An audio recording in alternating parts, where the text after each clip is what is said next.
Hi, everybody. Hope you're well.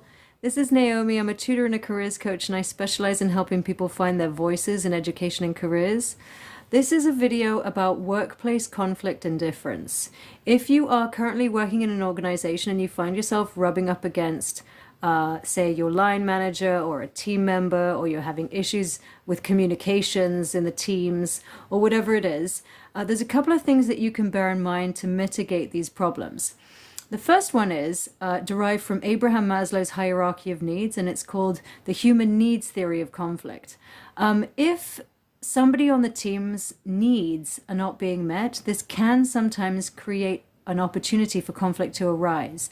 And the needs are things like not having a sense of physical or psychological safety, if their self-esteem has been threatened, if their sense of identity has been threatened. These are the sorts of things that can create conflict. So if you do run up against conflict in the office, you might just like to think of it in terms of whether or not anybody's needs are being threatened, and it will help you process what's really going on in that conflict. The second thing I want to say on this topic is kind of more pertinent, and one I think is more important myself.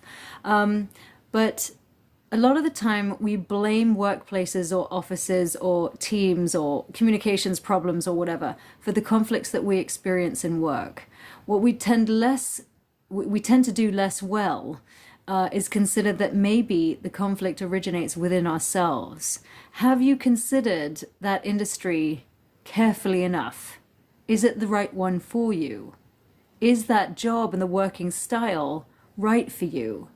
And have you done your homework in terms of figuring out your career self sufficiently well? In other words, is there conflict coming from within you rather than from without you? And if you consider those two things, human needs theory, and that conflict can stem from your own inner conflict, you should be able to mitigate things pretty well.